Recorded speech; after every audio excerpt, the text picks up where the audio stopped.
누가복음 22장 1절에서 6절 말씀 우리 저와 여러분들이 한 절씩 돌아가면서 읽겠습니다. 6월절이라 하는 무교절이 다가오매 저와 여러분들이 한 절.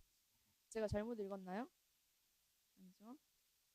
6월절이라 하는 무교절이 다가오매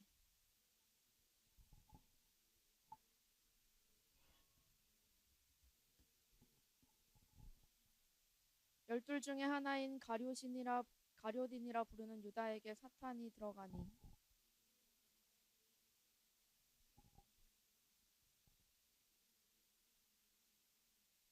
그들이 기뻐하여 돈을 주기로 언약하는지라 넘겨줄 기회를 찾더라. 아멘. 오늘은 예수님을 얼마에 파시겠습니까? 라는 제목으로 하나님의 말씀을 전하겠습니다. 오늘 하나님께서 가룟 유다라는 거울로 우리를 비춰주시기를 원합니다. 오늘 본문은 여러분들 이미 아시겠지만요. 유다가 예수님을 배반한 이야기입니다. 누가복음 22장 1절 제가 2번 읽었던 그 말씀에서는 본문의 시기적 상황을 보여주는데요. 6월절이라고 적혀 있죠. 6월절은 당시에 가장 큰 명절이었습니다.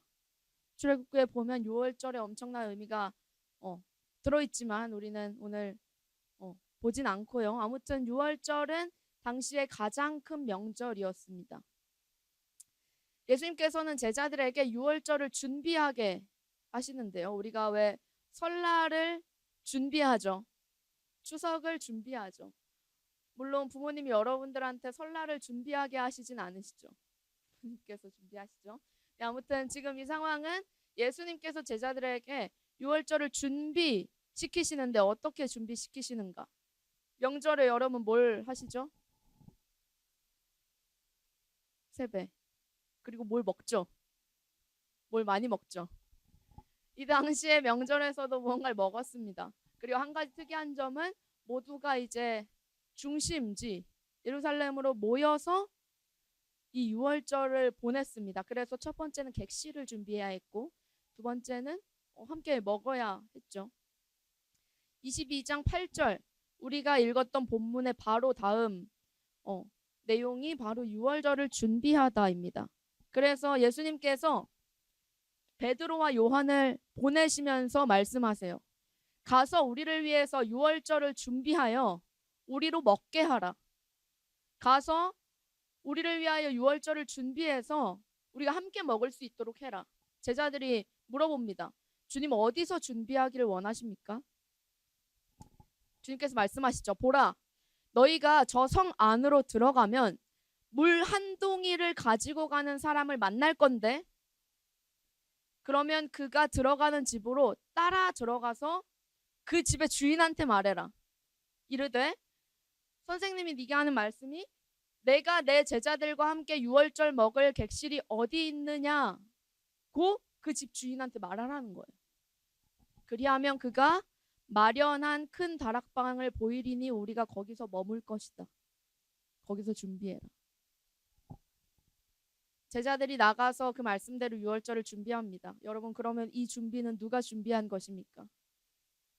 제가 여러분들에게 지금 이 교육관을 나가면 물 한 동이를 들고 지나가는 사람이 있을 건데 그 집을 따라가서 그 집에 들어가서 그 집 주인에게 이렇게 말하면 우리가 거기서 머물 수 있을 것이다 라고 하면 그 말을 믿고 여러분 나가서 물 한 동이 들고 지나가는 사람을 따라서 그 집에 들어갈 자신이 있는 사람이 있습니까? 일단 우리는 물 한 동이 들고 걸어간 사람을 찾으리라는 확신이 없죠. 왜요? 제가 물 한 동이 든 사람을 준비하지 못하니까요. 제가 그 사람이 거기 지나가도록 준비하지 못하니까요. 그러나 예수님께서는 그 물 한 동이 든 사람 그리고 그 사람이 들어가는 집의 주인까지 모두 준비해 두셨습니다. 제자들이 믿음으로 나아가서 그대로 6월절을 준비한 것이고요. 그러면 6월절을 누가 준비한 것입니까? 우리 예수님께서 6월절을 준비하시는데요. 이 6월절을 준비하신 것 속 안에 있는 큰 뜻은 이것입니다. 예수님께서 이제 본격적으로 자신의 죽음을 준비하십니다.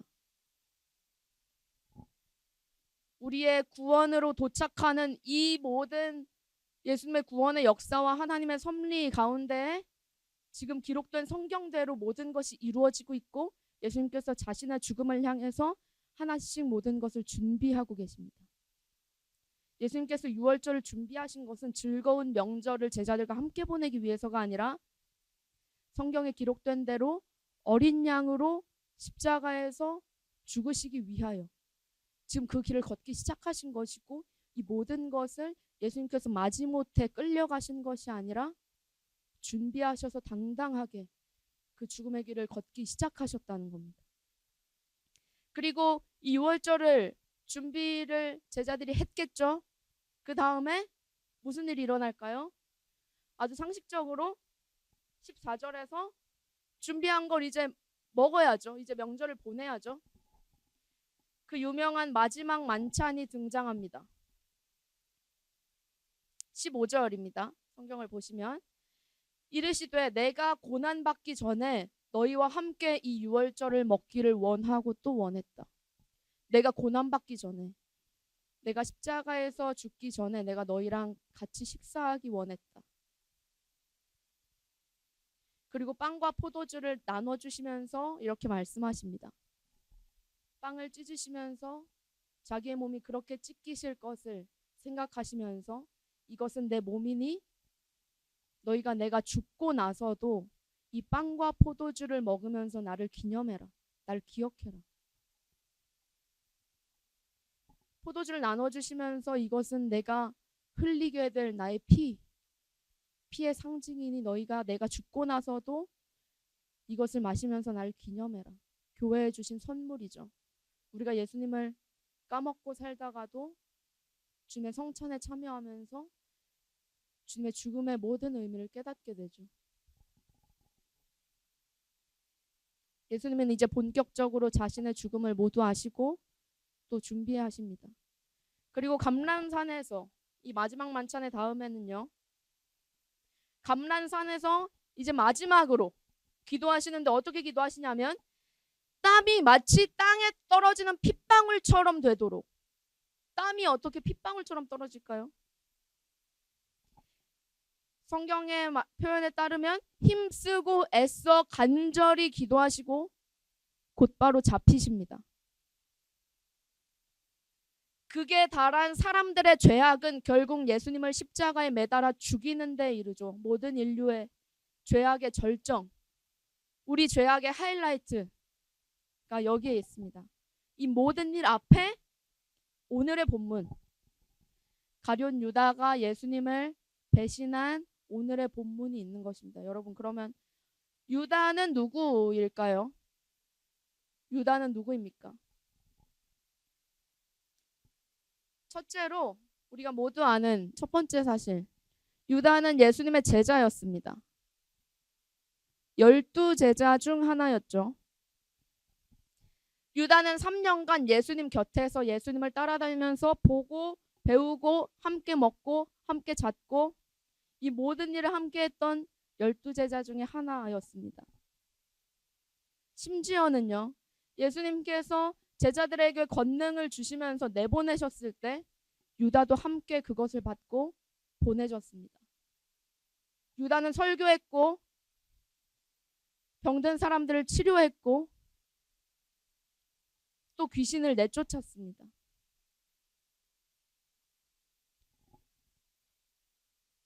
그렇지만 오늘 본문에서 봤던 것처럼 여러분, 안타깝게도 유다는 자신의 설교를 자신에게는 적용시키지 못했습니다. 유다는 자신의 영혼에 먼저 부르짖었어야 됐는데,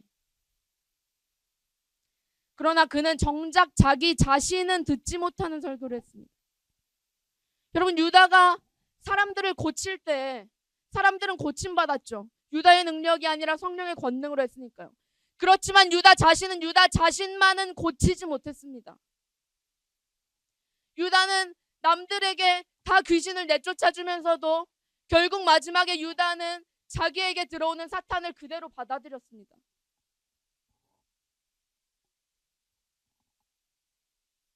이 안타까운 한 영혼을 보면서 여러분, 우리는 무슨 말을 할 수 있을까요? 유다는 자기의 영혼을 보지 못하는 자였습니다.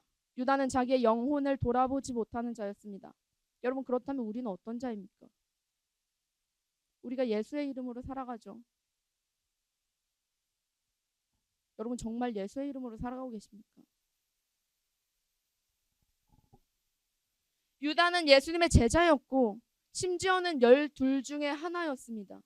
유다는 설교했고 유다는 치료했고 또 귀신들을 쫓으면서 그렇게 예수님의 동역자로 사역자로 그렇게 쓰임 받았는데 유다의 영혼은 결국 어떻게 되었습니까? 여러분, 제자라는 칭호가 유다를 보증하지 않습니다. 유다의 모든 사역 가운데에서 유다는 분리되어 있었습니다. 그의 영혼과 그의 몸이 분리되어 있었죠. 하나님은요, 중심을 원하시는 하나님이신데 유다는 늘 자신의 영혼과 중심은 어딘가에 내팽겨쳐 두고 몸만 거기에 있었습니다. 하나님의 은혜가 얼마나 큰지 그런 자를 통해서도 일하시지만요, 결국 유다는 정작 자기 자신은 스스로 완악해서 자기는 사역의 대상이 되지 못했던 것입니다. 여러분, 여기에 슬픔의 아이러니가 있는 거죠. 여러분, 그렇다면 우리는 어떻습니까? 우리에게 유다를 먼저 보여주신 것은 이 시대에도 하나님의 사역자들 혹은 그리스도인, 신실한 그리스도인인 줄 알았던 사람들이 마지막 순간에 크게 고꾸라져서 절망하는 것을 우리가 볼 때 낙심하지 않기 위해서 우리 중에 그런 자들이 있다는 것입니다. 보이지 않죠. 그렇지만 자신의 영혼은 알고 있습니다. 여러분, 우리는 어떻습니까? 수많은 예시와 상황들이 있겠지만요. 여러분, 그 중에 하나로 내가 찬양할 때 여러분, 내 중심은 어디에 있습니까? 내 입술만 찬양하고 내 영혼은 가만히 잠자고 있지는 않습니까? 그러면 내가 찬양한 것인가요? 입술을 움직인 것이죠. 결국 그 자는 한평생 찬양했지만 단 한 번도 하나님을 찬양해 본 적 없는 자로 가게 되는 것이죠. 여러분, 입술만 움직이면서 의미 없는 노래 부르는 것 말고 그동안 한 번이라도 진정한 찬양을 드려본 적이 있습니까? 우리는 그냥 교회의 어떤 속도에 따라서 몸만 따라 걷지 아니하고 멈춰 서서 나의 영혼을 조용히 하나님 앞에서 돌아봐야 할 것입니다.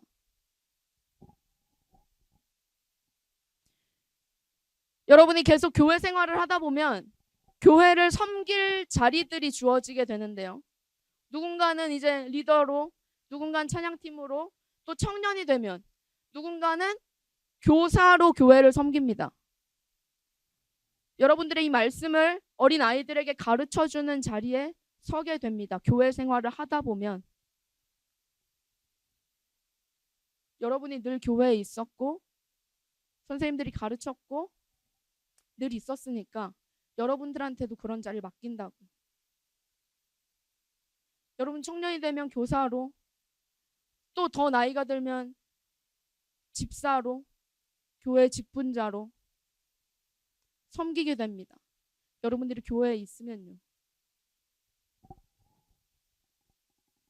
여러분, 이때 주의하셔야 됩니다. 여러분, 유다는 제자라는 자신의 칭호 뒤에 숨었습니다. 다 유다가 제자인 줄 알았죠. 여러분, 유다는 그 뒤에 숨어서 자신의 영혼을 모른 척했습니다.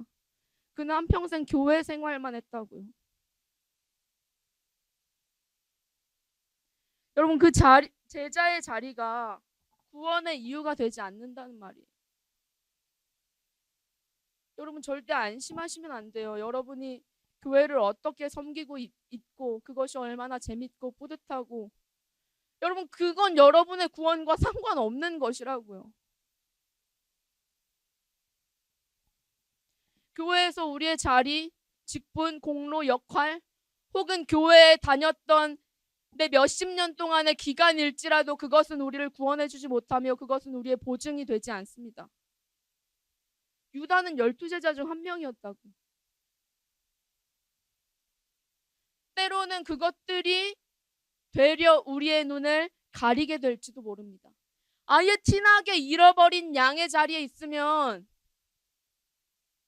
티라도 나서 우리 동역자들이 가서 구해주는데, 그리고 그를 위해서 중보해주고 그렇게 함께 하는데, 나는 아닌 척하고 99마리 양편에서 숨어 있게 될 수도 있다는 말입니다. 여러분, 우리는 늘 먼저 우리 마음의 중심에 귀를 기울여야 됩니다. 여러분, 또 유다는 누구입니까? 그는 신뢰받는 제자였습니다. 신뢰받는 제자. 유다는 이 제자 집단의 재정팀장이었습니다. 오늘날로 말하면 회계죠, 회계. 돈 관리를 맡은 사람이었다고요. 예수님과 12제자들이 어디를 가든지 유다를 통해서 돈이 나갔고 유다를 통해서 돈이 들어왔다고요. 그는 신뢰받는 제자였습니다. 여러분, 한 집단이 돌아가는 데는 재정이 필요하죠. 언제나. 그리고 그 재정을 관리하는 사람이 필요하죠. 그리고 그 재정 관리는 그냥 아무한테나 맡기지 않죠. 신뢰받는 사람. 꼼꼼하고 이런 것들을 잘 챙기고 배신하지 않을 것 같은. 유다는 신뢰받는 제자였습니다. 여러분, 우리는 1차원적으로 유다를 그냥 떠올릴 때 악질적인 악당으로 그냥 쉽게 떠올려 버릴 때가 있는데요. 여러분, 그러나 유다는 멀쩡해 보였던 것을 넘어서 신뢰받는 제자였단 말입니다. 예수님께서 마지막 만찬의 자리에서 너희 중 하나가 나를 팔리라. 마지막으로 예수님께서 유월절을 드실 때, 그 식사를 하실 때 제자들에게 말씀하세요. 너희 중 하나가 나를 팔 것이다. 그때 제자들이 두려워하면서 물어봐요. 주님, 누구입니까? 그때 제자들은 주님, 유다입니까? 라고 묻지 않았다고요. 유다는 신뢰받는 제자였으니까요. 그리고 나서 예수님께서는 유다에게 빵을 적셔서 먹여주십니다. 그러면서 말씀하세요. 네가 하려는 일을 속히 하라. 너 지금 내가 다 알고 있어. 라고 말씀하시는 거죠. 유다는 찔렸겠죠. 그 찔림이 회개로 갔습니까? 아니면 정말로 속히 하라는 말을 고지고대로 들어서 속히 했습니까? 여러분, 이 내가 빵을 먹여주는 그 사람이 그다라고 하시면서 유다에게 빵을 먹여주시는 이 확실한 문맥을 보고도, 유다가 예수를 판다는 말이잖아요. 근데 이 제자들은 확실한 문맥을 보고도 유다인지 몰랐다고요. 유다가 팔 것이라고는 상상도 하지 못했어요. 제자들이 어떻게 생각했는지 성경은 뭐라고 말하나요? 제자들이 이렇게 생각합니다. 유다가 돈괴를 맡았으므로, 그러니까 유다가 돈을 맡고 있으니까 네가 하는 일을 속히 하라. 그러니까 유다한테 심부름 시키는 줄 알았어요. 이제 명절이니까 우리가 쓸 물건을 사라 하시는지, 혹은 가난한 자들에게 무엇을 주라 하시는 거구나. 유다일 줄은 제자들이 상상도 못했습니다. 제자들이 유다 쟤 저럴 줄 알았어. 맞죠? 유다 맞죠? 야, 너 나가. 이렇게 하지 않고 그냥 일 시키는 줄 알았다는 거예요. 여러분, 유다는 제자들 사이에서 이상한 사람 취급받던 사람이 아니었습니다. 유다는 배신의 기미를 보이던 악질적인 구성원이 아니었다고요. 유다는 신뢰받는 제자였습니다. 예수님께, 그리고 동료들, 제자들에게. 예수님께서는 유다의 배신을 모두 알고 계셨지만, 그가 그렇게 하리라는 것을 모두 알고 계셨지만, 이렇게 여러 번 돌려서 말하심으로 네가 배신하리라는 것을 내가 안다. 그러니 돌이켜라. 그때 유다의 심령은 찔림으로 가득했을 것이고, 그 찔림을 듣고도 유다는 모든 배신의 길로 걸어가게 된 것입니다.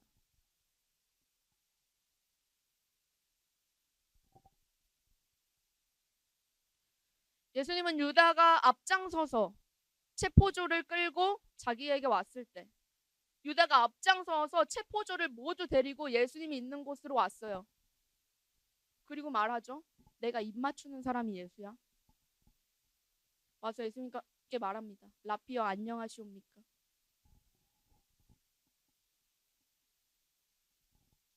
주님께서 이렇게 말씀하십니다. 친구여, 네가 무엇을 하려고 왔는지 행하라. 예수님은 유다가 자신을 팔 것이라는 것을 아셨어요. 그렇지만 예수님은 마지막까지도 그를 친구로 대하셨습니다. 유다는 이 말을 들었을 때 예수님께서 유다 자신을 향해서 친구여 하시는 그 말씀을 들었을 때 3년 동안 예수님은 유다를 친구로 대하셨어요. 그래서 마지막 자신이 배신하러 온 그 순간에 예수님께서 친구여 말씀하셨을 때 유다는 마지막으로 돌이킬 기회가 있었다는 것입니다.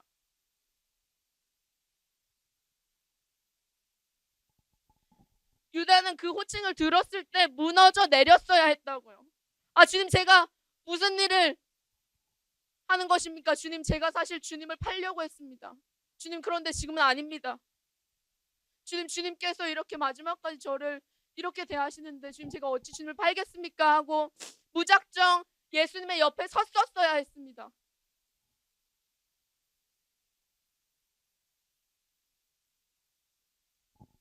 그는 마지막으로 자신의 완고함을 내려놓을 기회를 그렇게 보냅니다. 그는 자기가 하려던 것을 행하죠.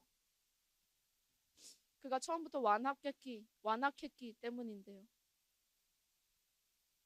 예수님은 이 모든 것을 다 아시고도 유다를 사랑하십니다. 유다를 결코 차별하거나 은근히 제외시키는 방식으로 대하지 않으셨다는 것을 제자들의 모든 행동을 보고 알 수 있죠. 예수님은 진정한 사랑으로 유다에게 돌이킬 수많은 기회들 그리고 배신의 다짐을 취소할 기회들을 주셨습니다. 또한 예수님의 섬김은 유다 앞에서도 무릎 꿇고 유다의 발을 닦으시는 사랑의 섬김이었습니다. 여러분, 그러면 결국 유다는 누구입니까? 유다는 배신자죠. 신뢰받는 제자. 주님, 제가 주님의 이름으로 사람들을 치료하고 귀신들을 내쫓고 했습니다. 유다가 그렇게 말할지라도 여러분, 유다는 배신자죠. 그는 예수님의 모든 사랑과 신뢰를 기만한 것입니다. 유다는 예수님의 모든 사랑과 신뢰를 이용해서 예수님을 팔아 넘깁니다. 여러분, 나라고 생각해 보세요. 내 친구가 나를 그렇게 배신해서 나를 죽음의 자리에 팔아 넘겼다고 생각해 보세요. 나를 팔고 은 30을 얻었어요. 예수님은 배신당하시고 죽임당하셨습니다.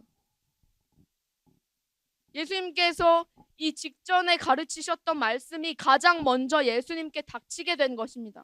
누가복음 21장 16절에서 이렇게 가르치셨어요. 마지막 때를 말씀하시면서 심지어 부모와 형제와 친척과 벗이 너희를 넘겨주어 너희 중에 몇을 죽이게 하겠고.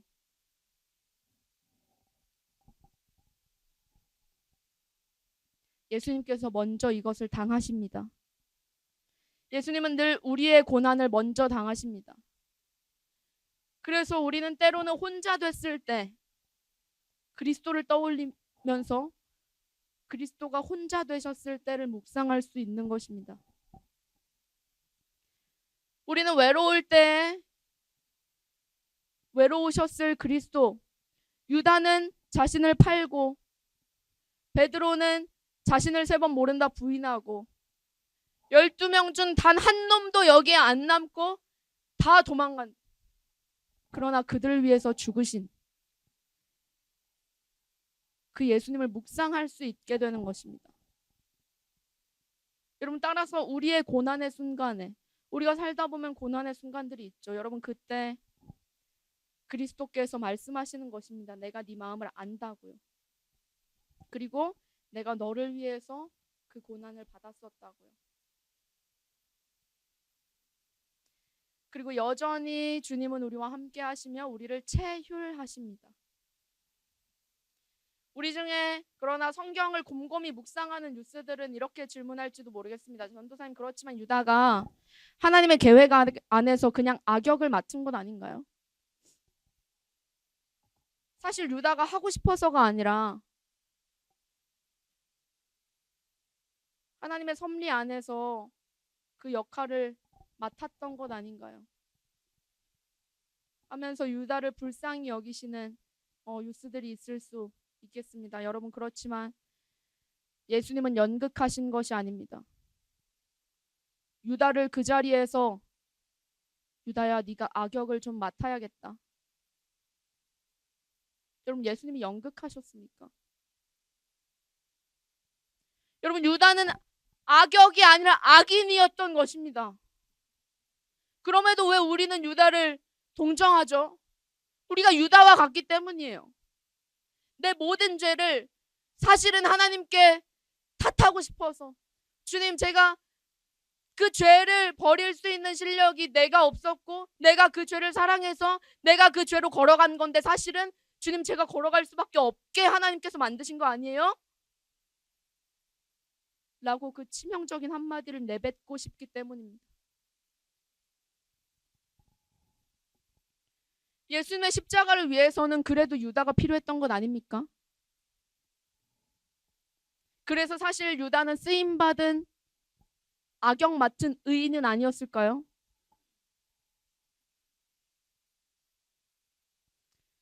아니요, 그는 자신의 패역함으로 예수님을 판 것입니다.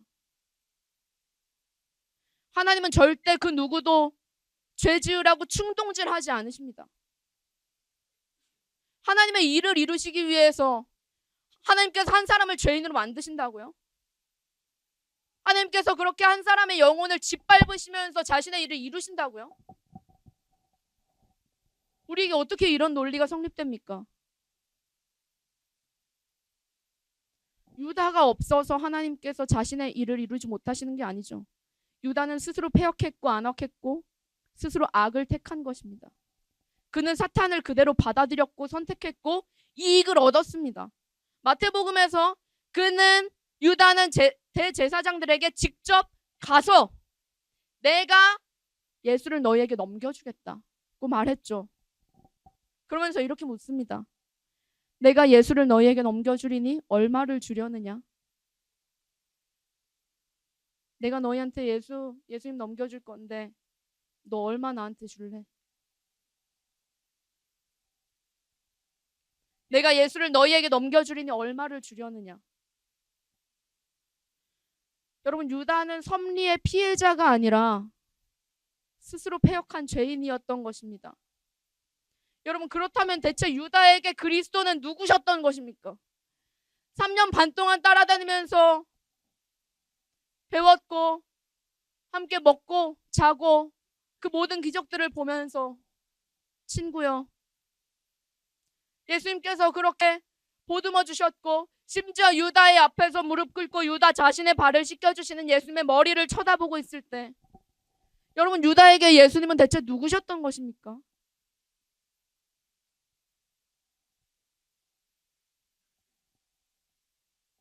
유다는 뻔뻔하게 예수께 와서 라삐어 안녕하시옵니까? 하며 그에게 입 맞췄습니다. 예수님을 팔기 위해서. 여러분, 유다에게 그리스도가 대체 누구셨습니까?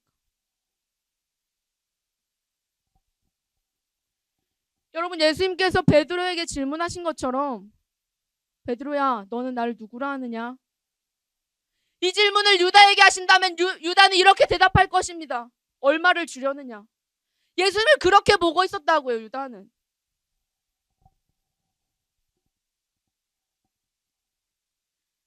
심지어 예수님을 그렇게 팔아넘기고 자신의 이익을 받았는데 그 이익은 고작 노예 한 사람의 몸값을 받고 팔아넘겼습니다.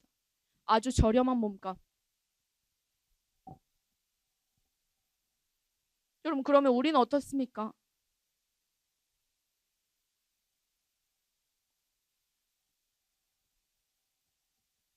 우리가 예수님을 팔았다고 하는 것이 너무나 과장된 말일까요? 여러분 실제로 예수님께서 여기에 당장 몸으로 계시진 않기 때문에, 실체로 계시진 않기 때문에, 몸으로 계시진 않기 때문에 우리가 예수님 팔 수는 없습니다. 사는 사람이 없잖아요.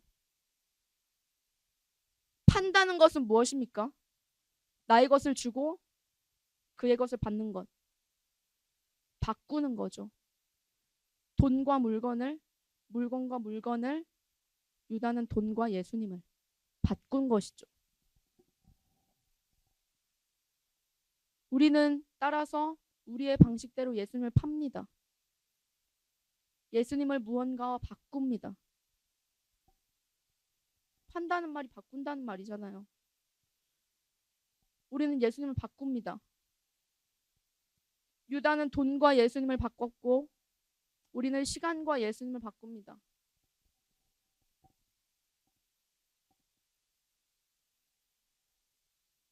우리는 때로는 주일 예배를 내어주고 1시간을 받죠. 우리는 예수님과 1시간을 바꿉니다. 유다가 은 30세겔과 예수님을 바꿨던 것처럼 우리는 예수님을 내어주고 공부할 수 있는 시간을 받습니다.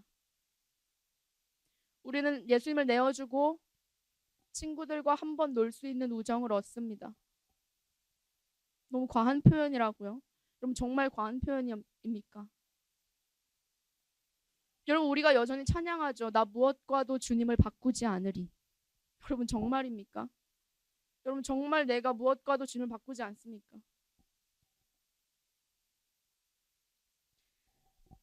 저는 종종 잠과 주님을 바꿉니다. 어떻게 고작 잠과 주님을 바꾼단 말입니까? 우리는 그 작은 것과 주님을 바꾼다고요. 유다가 패역한 죄인입니까? 여러분 그러면 우리는 어떻고요? 그가 어떻게 예수님을 팔 수 있었을까요? 그가 예수님의 존재를 몰랐기 때문이죠. 예수님께서 정말 자신의 인생의 주인 되시며 나의 모든 죄를 대속해 주시는 분이시라는 것을 알았다면 그는 결코 예수님을 팔지 못했을 것인데 그는 어떻게 예수님을 팔 수 있었을까요? 유다가 예수님이 누구신지 몰랐기 때문입니다. 그러니까 예수님의 가치보다 은 30세겔을 선택한 것입니다. 그것이 유다에게 더 가치 있었기 때문이죠. 유다에게 사실 예수님은 이제 필요 없고 뭐야 내가 기대했던 왕이 아니네. 뭐야 살다 보니까 뭐 있는 줄 알았는데 알고 보니까 아니네. 그리고 지금 뭔가 분위기가 바뀌고 있네. 이제 내가 그냥 은 30세겔 정도의 용돈을 받고 예수님 팔아야겠다. 이제 그만.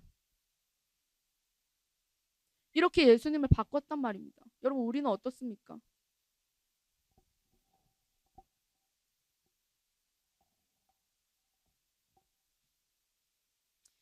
베드로 역시 예수님을 팔았습니다.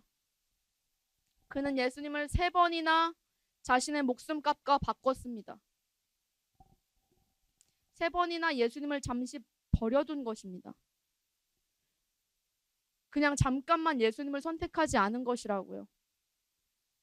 예수님을 선택하지 않은 것이라고요. 돌려 말하면 예수님 대신에 그것을 선택한 거죠. 베드로는 목숨값을 선택했습니다. 베드로는 자신의 목숨과 예수님의 이름을 바꿨습니다.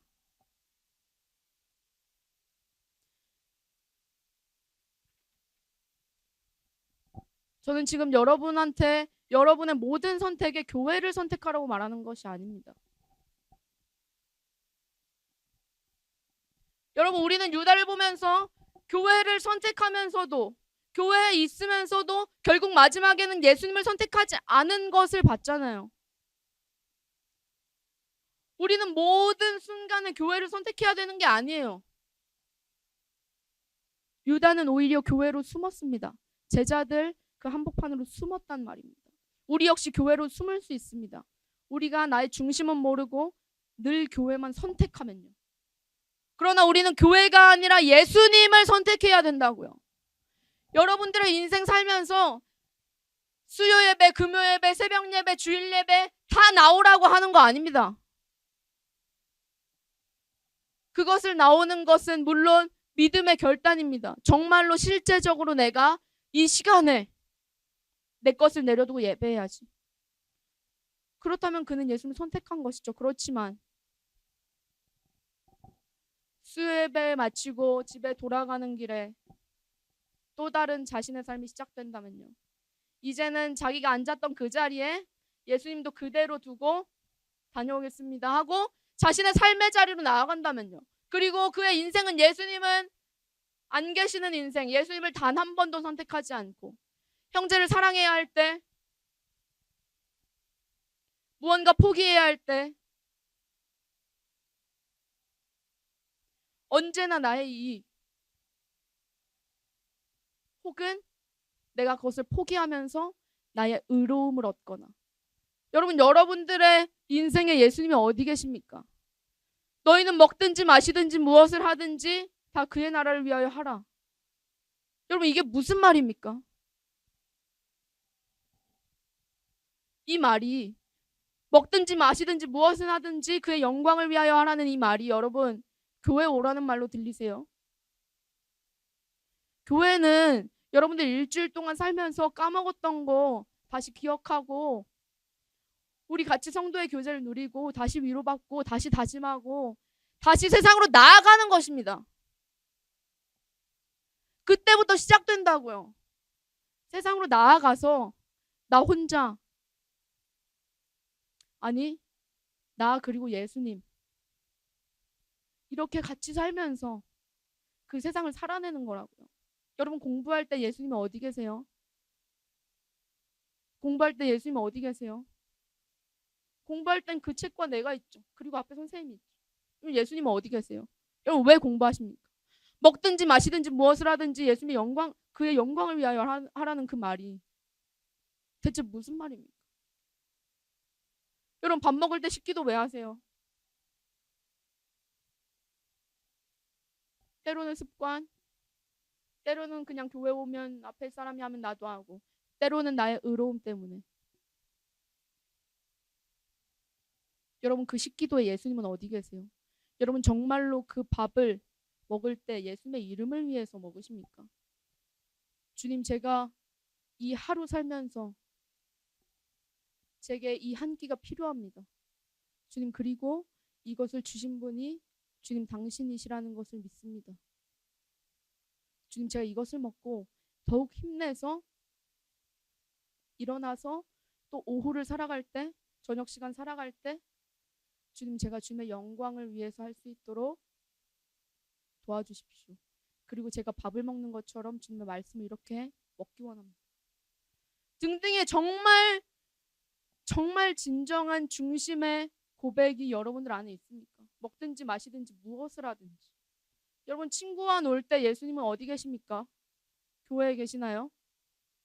여러분과 함께 계신다는 그 말이 여러분 정말로 여러분의 삶에 있습니까?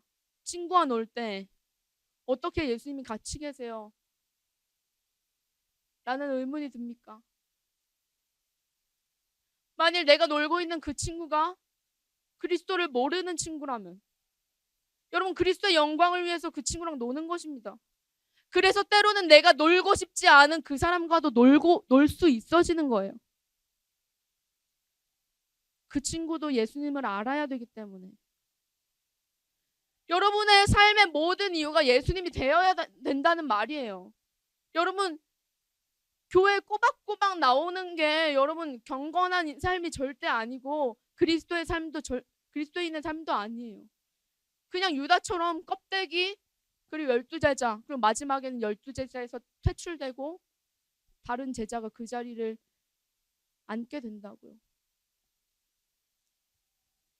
여러분 교회에서의 시간이 다가 아닙니다. 여러분 이것은 우리의 준비하는 시간이에요. 우리가 준비하는 시간.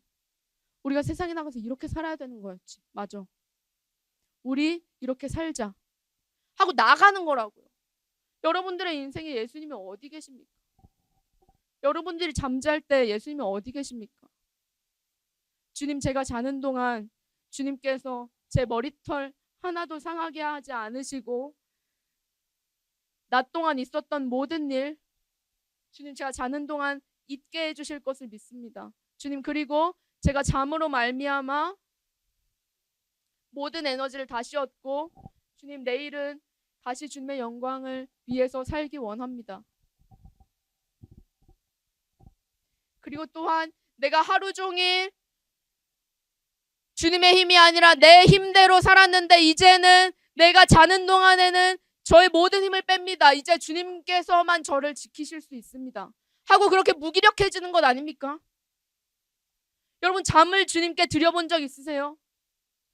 먹든지 마시든지 무엇을 하든지 그의 영광을 위해서 하라는 이 말이 여러분 그냥 흘러가는 멋진 말입니까? 아니면 여러분 진짜로 여러분의 인생 가운데 성취되기 원하는 하나님의 말씀입니까? 여러분의 인생에 예수님 어디 계세요? 여러분 부모님과 싸울 때 예수님 어디 계세요? 함께 계시죠. 부모님이 이기나 내가 이기나? 아니요, 여러분이 먼저 그리스도의 이름으로 말미암아 여러분의 것을 굽힐 수 있습니다.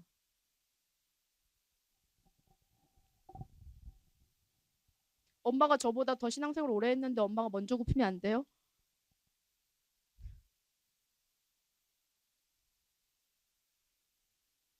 중요할까요?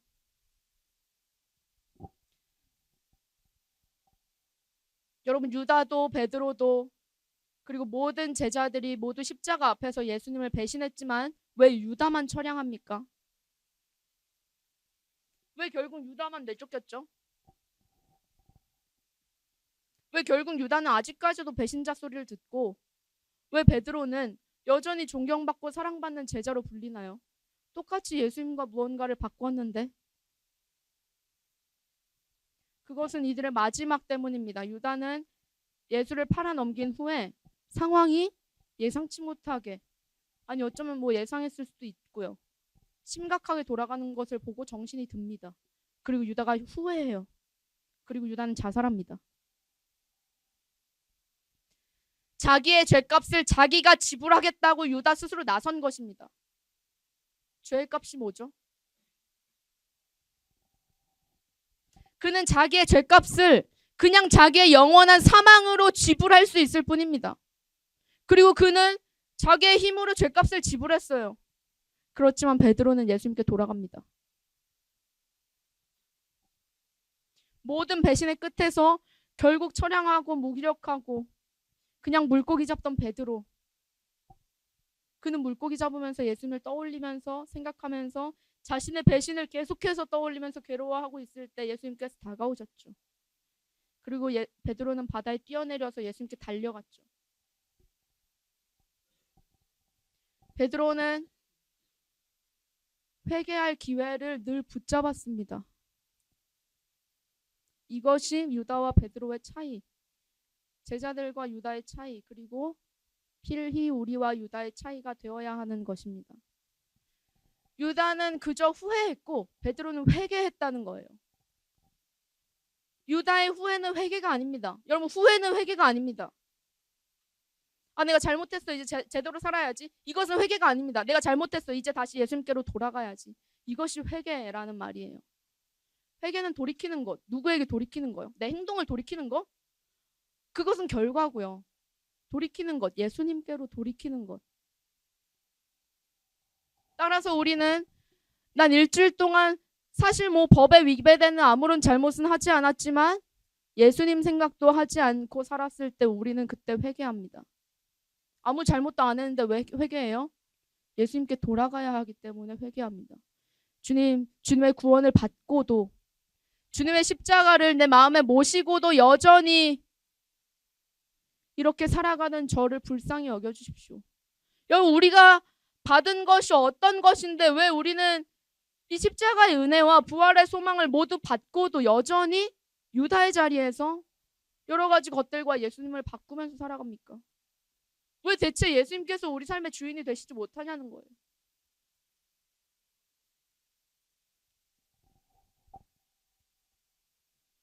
우리는 늘 유다가 받았던 유혹과 비슷한 유혹을 받습니다.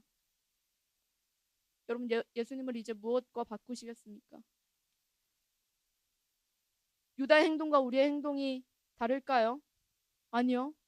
유다의 행동은 예수님의 실제적인 죽음으로 이어졌을 뿐입니다. 우리가 바꾼다고 예수님이 죽진 않잖아요. 여러분, 그 말을 할 수 있는 신자가 있습니까? 결과는 떼놓고 유다가 은30과 예수님을 바꾼 것, 베드로가 3번 예수님을 부인하고 자신의 목숨을 구한 것, 그리고 우리가 그 무언가와 예수님을 바꾸는 것, 여러분, 이 행동에 어떤 차이가 있습니까?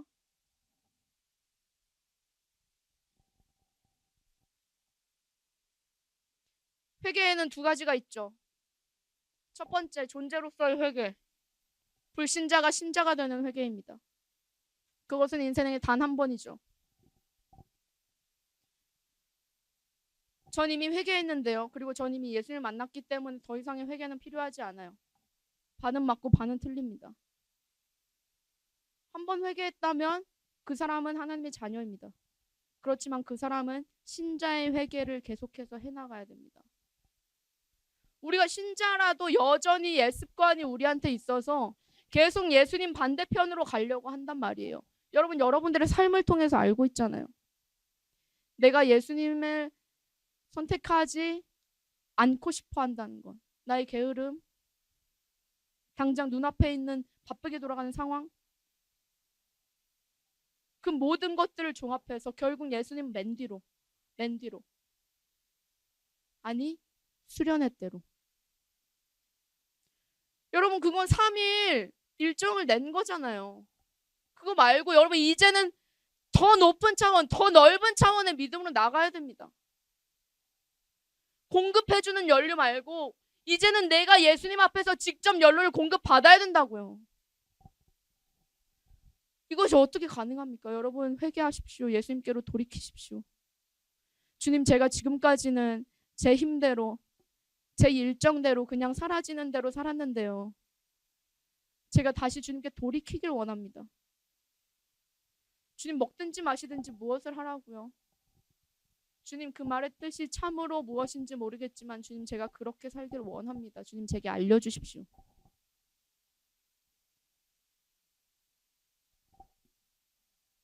신자는 더욱 예수께 돌아가는 회개로 나아가야 합니다. 유다는 후회했고 베드로는 회개했습니다. 유다는 후회했고 우리는 회개해야 합니다. 우리의 모든 과거는 후회가 아니라 회개로 나아가야 할 줄 믿습니다. 잠시 기도했으면 좋겠는데요.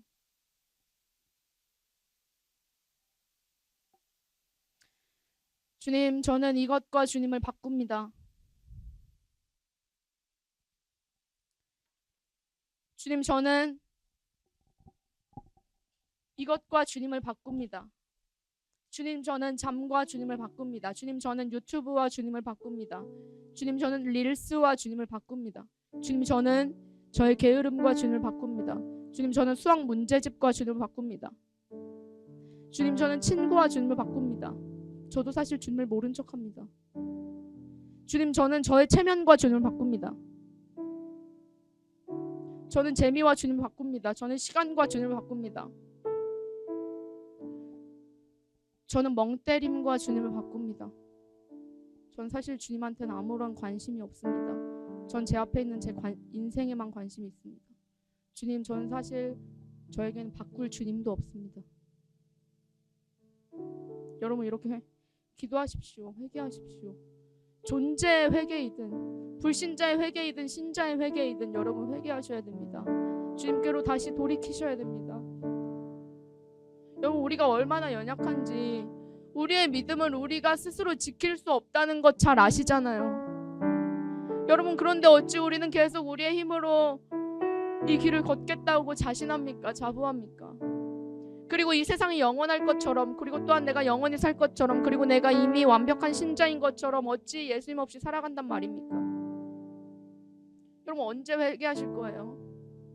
그러면 대체 언제? 미루고 미루다가 대학 가서, 여러분 대학 가면 얼마나 더 바쁜지 아세요? 여러분, 청년이 되면 다 교회를 떠난다고요. 우리 주변에 있는 청년 선생님들은 여러분의 때에 이미 복음의 능력을 알고 이미 신실한 청년 선생님들만 보니까 나도 청년이 되면 신실해지겠지. 아니요, 신실하지 않은 청년들은 이미 다 교회를 떠났습니다. 청년이 되면 교회를 떠난다고요.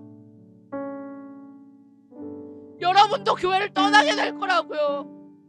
회개하지 않으면요. 12제자 중 하나였던 유다,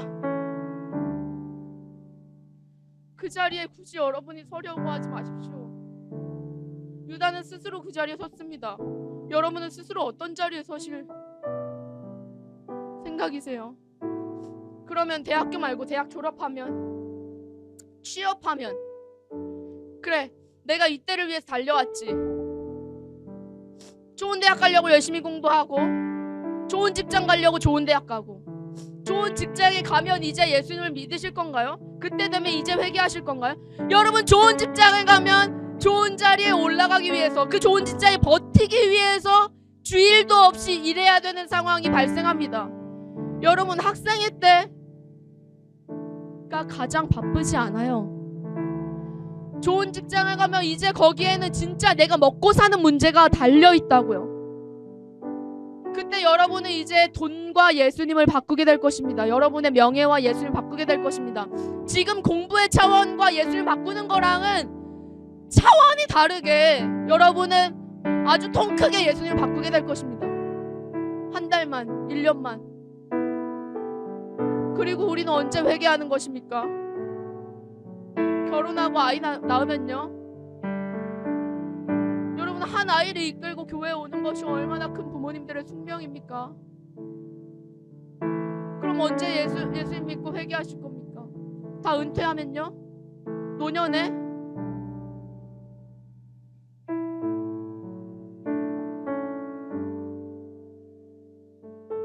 오늘 회개하셔야 됩니다. 회개는 늘 지금, 회개는 늘 지금 해야 하는 것입니다. 나중에 말씀도 나중에